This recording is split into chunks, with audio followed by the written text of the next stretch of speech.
नमस्कार दोस्तों, आज 27 अप्रैल 2020 दिन सोमवार हो चुका है। आज की सभी बड़ी खबरों के बारे में बात करते हैं। दोस्तों, सबसे बड़ी खबर लॉकडाउन पर आ रही है। जी हां दोस्तों, 16 मई तक बढ़ सकता है लॉकडाउन। इन राज्यों ने जो है सहमति जता दी है और कुछ राज्य जो है केंद्र सरकार के जो है निर्णय का वेट कर रहे हैं। सो दोस्तों, अगर आपका अकाउंट बैंक में है तो आपके लिए एक बहुत बड़ी खबर आ रही है। घर बैठे आपको मिल सकता है बैंक अकाउंट में लोन। दोस्तों, तीसरी बड़ी खबर चीनी बीमारी को लेकर आ रही है, बात करेंगे इसके बारे में भी। अगली बड़ी खबर, अगर आप नौकरी करते हैं और अपना प्रोविडेंट फंड कटाते हैं तो आपके लिए बहुत बड़ी खबर आ रही है, चाहे प्राइवेट चाहे गवर्नमेंट। दोस्तों, लॉकडाउन पर मोबाइल से जुड़ी हुई एक बहुत बड़ी खबर आ रही है, जानेंगे क्या है इसके बारे में भी बात करेंगे। दोस्तों, अगर आप व्हाट्सएप चलाते हैं तो आप अब घर बैठे व्हाट्सएप के जरिए सामान खरीद सकते हैं। घर बैठे आपको जो है डिलीवरी मिल सकती है। दोस्तों, इसके अलावा छात्रों के लिए एक बहुत बड़ी खबर आ रही है और साथ ही साथ जो मजदूर भाई जो अलग अलग राज्य में फंसे हुए हैं उनके बारे में भी सरकार एक बड़ा फैसला ले सकती है। बताएंगे उसके बारे में भी एक पूरी रिपोर्ट। बड़ी खबरों के बारे में इस वीडियो में बात करने वाले हैं। दोस्तों, बढ़ते हैं आगे, लेकिन आगे बढ़ने से पहले आपसे एक छोटी सी रिक्वेस्ट है कि इस वीडियो को आप लाइक कर दें, शेयर कर दें, क्योंकि आपका लाइक और शेयर करना ही हमारी मेहनत का फल होता है। और दोस्तों, चैनल को आप सब्सक्राइब कर दें, घंटी वाला बटन जरूर दबा दें। सो चलिए बिना देर किए चलते हैं अपनी पहली बड़ी खबर की तरफ। दोस्तों, आज की पहली बड़ी खबर मैं आपको चीनी बीमारी का ताजा अपडेट देता हूं। दोस्तों, दुनिया भर में चीनी बीमारी से अब तक 29,94,734 जो है लोग संक्रमित हो चुके हैं, जिनमें से 2,06,990 की अब तक मौत हो चुकी है। राहत की बात यह है कि 8,78,800 लोग जो है अब तक इस बीमारी से जो है ठीक हो चुके हैं। सो दोस्तों, ये तो था दुनिया की खबर। अब हम बात करते हैं अपने प्यारे भारत की। क्या अपडेट है चीनी बीमारी? दोस्तों, अगर पूरे भारत की बात करें तो भारत में कोरोना मरीज टोटल 27,880 है, जबकि कोरोना से मरने वालों की संख्या अब 880 हो गई है। राहत की बात यह है कि इस बीमारी से अब तक ठीक होने वाले जो मरीजों की संख्या है वो 6,523 है। इसका मतलब यह है कि अभी देश में 20,483 जो है अभी कोरोना संक्रमित मरीज अभी है। सो दोस्तों, ये तो था कोरोना बीमारी पर अपडेट। अब बढ़ते हैं अपनी अगली बड़ी खबर की तरफ। दोस्तों, दिल्ली के बाद इन राज्यों में भी बढ़ सकता है लॉकडाउन की अवधि। जी हां दोस्तों, देश भर में तेजी से बढ़ रहे कोरोना वायरस संक्रमण की वजह से 3 मई तक के लिए लॉकडाउन लागू है। कई राज्यों में कोरोना के मामले कम हो रहे हैं तो कई राज्यों में ये मामले तेजी से बढ़ रहे हैं। इन्हीं मामलों को देखते हुए ये राज्य सरकारें चाहती है कि लॉकडाउन की अवधि को और बढ़ाया जाए ताकि ताकि तेजी से फैल रहे कोरोना संक्रमण पर काबू पाया जा सके। दरअसल जानकारी के मुताबिक दिल्ली में कोरोना संक्रमण के मामले तेजी से बढ़ रहे हैं। इसी को देखते हुए दिल्ली सरकार लॉकडाउन की अवधि 16 मई तक के लिए बढ़ाना चाहती है। और साथ ही साथ अगर जानकारी के मुताबिक अगर बताएं, दिल्ली सरकार के इस फैसले के बाद 5 राज्यों ने भी अपने अपने राज्यों में लॉकडाउन की अवधि 3 मई के बाद बढ़ाने के संकेत दिए। इन राज्यों में जो आगे लॉकडाउन बढ़ाना चाहते हैं उनमें पंजाब, महाराष्ट्र, उड़ीसा, पश्चिम बंगाल और मध्य प्रदेश है। इन राज्यों में जहां भी हॉटस्पॉट इलाके होंगे वहां लोगों को किसी तरह का छूट का फायदा नहीं दिया जाए। साथ ही साथ आपको यह भी बता दें, कुछ राज्य ऐसे हैं जैसे राज्य जो हरियाणा, हिमाचल प्रदेश और उत्तर प्रदेश, ये केंद्र सरकार के जो निर्देश आएंगे लॉकडाउन पर उसको जो है ये फॉलो करेंगे। सो दोस्तों, बढ़ते हैं हम अपनी अगली खबर की तरफ। दोस्तों, अगर आपके पास राशन कार्ड है तो आपके लिए बहुत बड़ी खबर है। 20 करोड़ राशन कार्ड होल्डर को मुफ्त। उपभोक्ता मामलों के मंत्रालय ने एक बयान में कहा है अब तक लगभग 30,000 टन दालों का डिस्ट्रीब्यूशन किया गया है और इस काम में मई के पहले सप्ताह में और तेजी आएगी। पीएमजीएवाई के तहत दालों की हर महीने की जरूरत लगभग 1.96 लाख टन की है। पीडीएस के जरिए डिस्ट्रीब्यूशन के लिए राज्य को अब तक लगभग 1.45 लाख टन दाल की दी गई है। उन्होंने कहा कि हर महीने की कुल जरूरत में लगभग 1/3 राज्य दालों और केंद्र सरकार प्रदेशों के दूरदराज इलाकों तक पहुंचाई जा चुकी है, जहां से उनका डिस्ट्रीब्यूशन होगा। आंध्र प्रदेश, असम, छत्तीसगढ़, दिल्ली, हरियाणा और तेलंगाना समेत 17 राज्यों और केंद्र शासित प्रदेशों ने वितरण करना अब शुरू कर दिया है। सो अगली बड़ी खबर की तरफ। दोस्तों, अगर पैसे की जरूरत पड़ने पर आप परेशान ना हो, घर बैठे मिलेगा एसबीआई का इमरजेंसी लोन। जी हां दोस्तों, कोरोना वायरस के कारण पूरे देश में लॉकडाउन लागू है। इससे देश की अर्थव्यवस्था को भारी नुकसान हो रहा है। इन हालातों में लोगों के पास पैसों की किल्लत न हो और आपको घर बैठे लोन लेना है तो आपके लिए एसबीआई, जी हां, स्टेट बैंक ऑफ इंडिया एक विशेष सुविधा दे रहा है। स्टेट बैंक ऑफ इंडिया ने छोटे कारोबारियों के लिए इमरजेंसी लोन की पेशकश की है। ऐसे कर्ज पर 6 महीने तक कोई किस्त नहीं देनी होगी। इसके अगले 6 महीने में 7.25% की रियायत दर से कर्ज चुकाना होगा। एसबीआई अपने योनो ऐप के जरिए यह सुविधा दे रहा है। इस लोन से जुड़ी खास बातें हम आपको बता देते हैं। इस लोन के लिए सप्ताह में 7 दिन और 24 घंटे में कभी भी आप जो है अप्लाई आवेदन कर सकते हैं। इसके अलावा प्रोसेसिंग फी भी काफ़ी कम ली जाएगी और लोन के लिए अप्लाई करने से पहले आप योग्यता भी चेक कर सकते हैं। इससे आप पता कर सकते हैं कि आपको ये लोन मिलेगा या नहीं। सो दोस्तों, हम बढ़ते हैं अपनी अगली बड़ी खबर की तरफ।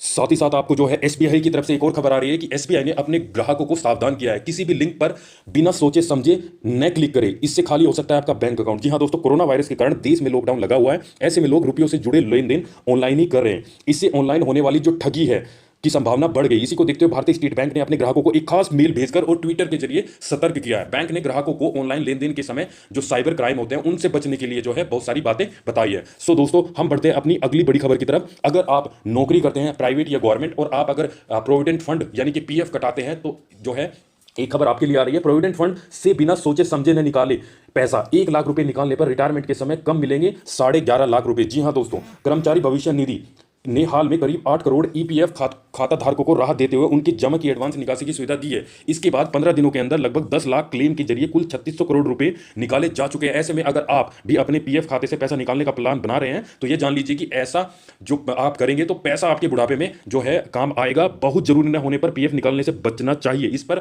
8.5% की दर से ब्याज मिल रहा है। इस समय जितनी बड़ी रकम आप निकालेंगे उतना रिटायरमेंट का जो है फंड आपका उतना ही कम होगा। तो दोस्तों बढ़ते हैं अपनी अगली बड़ी खबर की तरफ।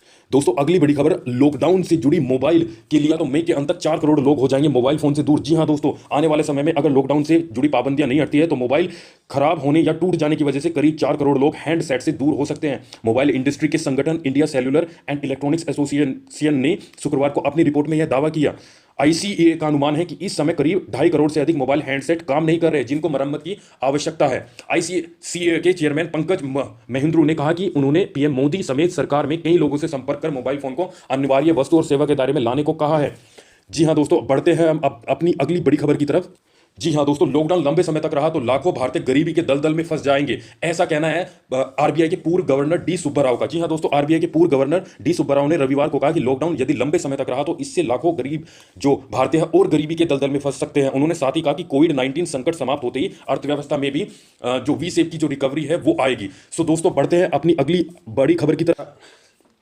दोस्तों अगर आप व्हाट्सएप प्रयोग करते हैं तो आपके लिए एक खुशखबरी है क्योंकि व्हाट्सएप पर शुरू हो गया रिलायंस का जियो मार्ट। जी हां दोस्तों, जियो मार्ट से रिलायंस इंडस्ट्रीज का नया जो वेंचर है जियो मार्ट व्हाट्सएप पर शुरू हो गया है। ग्राहक अब जियो मार्ट के आधिकारिक व्हाट्सएप नंबर 88500800 पर खरीदारी कर सकते हैं। जियो मार्ट से अभी मुंबई के जो उपनगरीय क्षेत्र है जैसे नवी मुंबई, ठाणे और कल्याण में खरीदारी की जा सकेगी और जल्द ही इस सेवा का प्रसार पूरे देश में किया जाएगा। रिलायंस इंडस्ट्रीज ने बुधवार को फेसबुक के साथ एक समझौते की घोषणा की थी जिसके तहत यह सर्विस शुरू की गई है। सो दोस्तों अब हम बढ़ते हैं अपनी अगली बड़ी खबर की। दोस्तों अगली बड़ी खबर छात्रों के लिए आ रही है। जी हां दोस्तों, यूजीसी की गठित समितियों ने एमएचआरडी को सौंपी रिपोर्ट। वीवी में जुलाई के बजाय सितंबर से सेशन शुरू करने के लिए दिए सुझाव। जी हां दोस्तों, यूनिवर्सिटी ग्रांट कमीशन ने जो हायर एजुकेशन जो संस्थान होते हैं उनमें जो जुलाई की जगह सितंबर से सेशन शुरू करने की सिफारिश की है। देश में कोरोना वायरस के कारण बने मौजूदा हालात को लेकर यूजीसी की तरफ से नियुक्त पैनल ने खुद इस बात की सिफारिश की है। लॉकडाउन से जुड़े मुद्दे पर यूजीसी ने 2 समिति गठित की है। इसी पैनल का कहना है कि कोरोना महामारी को देखते हुए इस साल नए शैक्षणिक सत्र जुलाई की जगह सितंबर से शुरू होना चाहिए। सो दोस्तों अब दूसरी खबर की तरफ बढ़ते हैं, वो भी जो है छात्रों के लिए और स्कूल से ही संबंधित है। सीबीएसई ने संबद्धता प्राप्त करने की आवेदन तारीख बढ़ाई। अब 30 जून तक आवेदन फॉर्म भर सकते हैं स्कूल। जी हां, कोरोना वायरस को लेकर देश में बने रहे मौजूदा हालात को देखते हुए सीबीएसई ने स्कूलों के संबद्धता प्राप्त करने के लिए आवेदन फॉर्म जमा करने की आखिरी तारीख बढ़ा दी है, जिसके बाद आप स्कूल सीबीएसई से संबद्धता प्राप्त करने के लिए आवेदन फॉर्म 30 जून तक जमा कर सकते हैं। तो दोस्तों ये तो थी छात्रों से संबंधित, स्कूल से संबंधित खबरें। अब हम बढ़ते हैं आगे। दोस्तों अगली बड़ी खबर उन प्रवासी मजदूरों के लिए आ रही है जो अपने राज्य से अन्य राज्य में फंसे हुए हैं। जी हां दोस्तों, आज सभी राज्यों के मुख्यमंत्री से संवाद करेंगे प्रधानमंत्री। जी हां दोस्तों, जिसमें जो प्रवासी मजदूर हैं उनके लिए बात हो सकती है। सभी गरीब मजदूर अपने घर गांव तक जाएंगे। राज्यों ने इस मिशन को पूरा करने के लिए आपस में नेटवर्क बनाना शुरू कर दिया है। राजस्थान के मुख्यमंत्री अशोक गहलोत का सचिवालय कई राज्यों के मुख्यमंत्री के संपर्क में है। मुख्यमंत्री योगी आदित्यनाथ ने भी राज्यों के लिए दर्जन नोडल अफसरों की तैनाती कर दी है। इसी तर्ज पर महाराष्ट्र के मुख्यमंत्री उद्धव ठाकरे ने भी आगे बढ़ने की नीति तैयार शुरू कर दी है। फिलहाल स्थिति यह है कि केंद्र सरकार रेल सेवा या स्पेशल ट्रेन बहाल करने के पक्ष में नहीं दिख रही है। इस स्थिति में राज्य गरीब मजदूरों को गांव पहुंचाने के लिए आपसी सहयोग को अमली जामा पहनाने में लगे हैं। आज 27 अप्रैल प्रधानमंत्री राज्यों के मुख्यमंत्री से जो है बातचीत करेंगे। इस दौरान 3-4 मुद्दे उठने की भी पूरी संभावना है।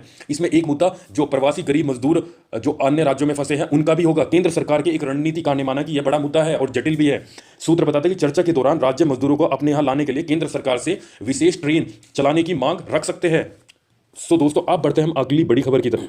दोस्तों दिल्ली में भी खुलेगी दुकानें लेकिन बाजार और मॉल को अनुमति नहीं, ऐसा कहना है अरविंद केजरीवाल जो सीएम है दिल्ली के मुख्यमंत्री अरविंद केजरीवाल ने वीडियो कॉन्फ्रेंसिंग के जरिए दिल्ली वासियों को संबोधित किया। कोरोना वायरस पर चर्चा करते हुए उन्होंने कहा कि पिछले रविवार को हमने लॉकडाउन जारी रखने पर चर्चा की थी। इससे किसी तरह की रियायत दिए जाने की समस्या के बाद यह फैसला लिया गया है कि मॉल्स और जो कॉम्प्लेक्स है वो बंद रहेंगे और दिल्ली में जो है कुछ दुकानें खुलेंगी। अब हम बात करते हैं अगली बड़ी खबर। दोस्तों अगर आप बीएसएनएल उपभोक्ता है तो बीएसएनएल जो है आपको फ्री इंटरनेट की सेवा दे रहा है। सरकारी टेलीकॉम कंपनी बीएसएनएल यानी Bharat Sanchar Nigam limited work at home plan को प्रमोशन ब्रॉडबैंड के तौर पर लॉन्च किया था। इस प्लान को कंपनी ने पिछले यूजर्स की सुविधा को ध्यान में रखकर पेश किया है। कंपनी के इस ऑफर के तहत 5 GB डाटा ब्रॉडबैंड यूजर्स को फ्री में दिया जाएगा। इस प्लान की सबसे खास बात यह है कि 5 GB की डाटा 10 Mbps की स्पीड से और 5 GB डाटा खत्म होने के बाद यूजर्स को इंटरनेट की स्पीड 1 Mbps मिलेगी।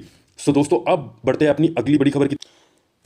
दोस्तों चीन की स्मार्टफोन बनाने वाली कंपनी वीवो ने अपने शानदार हेडसेट वीवो Y50 को ग्लोबल मार्केट में उतार दिया है। कंपनी ने इससे एक ही स्टोरेज वेरिएंट इसमें 6 GB रैम और 128 GB इंटरनल स्टोरेज में लॉन्च किया है। इसकी कीमत लगभग 18,226 रखी गई है। इस फोन को दूसरे देशों में कब लॉन्च किया जाएगा अभी इसकी जानकारी नहीं है। इस फोन को ओसिडियन ब्लैक, ग्लेशियर ब्लू और सिल्वर की बात करें तो इसमें 6.53 इंच का फुल एचडी डिस्प्ले है, 5000 mAh की बैटरी है और इस मेगापिक्सल कैमरा है, फ्रंट कैमरा।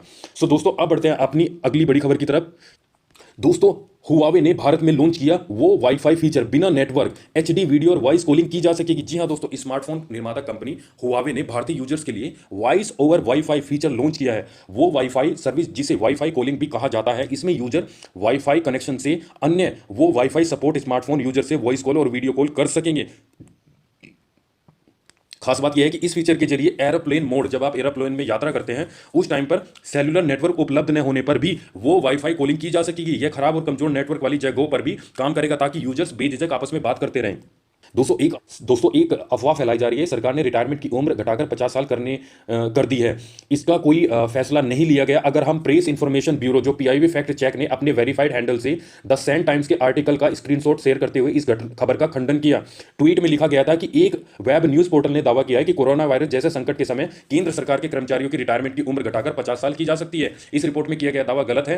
केंद्र सरकार ने न तो ऐसी कोई योजना बनाई है और ना ही ऐसी किसी योजना पर चर्चा की गई है। तो ये एक फेक न्यूज है। दूसरी अगर फेक न्यूज की अगर बात करें तो एक ऐसी न्यूज अफवाह बनकर फैल रही है जिसमें WHO की तरफ से 1000 सहायता जो है राशि सभी को दिए जाने की खबर फैलाई जा रही है और इसमें कहा जा रहा है कि आप फॉर्म भरें और 1000 रुपए प्राप्त करें। जी हां दोस्तों, SBI ने पहले ही जो है सतर्क कर दिया है कि अपनी अकाउंट डिटेल्स आपको नहीं देनी है और इस प्रकार की जो साइबर क्राइम से जो है बचना है। तो ये खबर बिल्कुल गलत है और ये बिल्कुल जो है एक फेक खबर है। केंद्र सरकार के द्वारा इस प्रकार की कोई योजना नहीं चलाई जा रही है। तो जो है आपसे ये रिक्वेस्ट है कि आप अफवाहों से दूर रहे और किसी भी प्रकार का कोई अपनी ऑनलाइन जो अकाउंट डिटेल्स है वो साझा ना करें। आपके अकाउंट खाली जो है हो सकता है। सो दोस्तों आज के लिए ही इतना ही।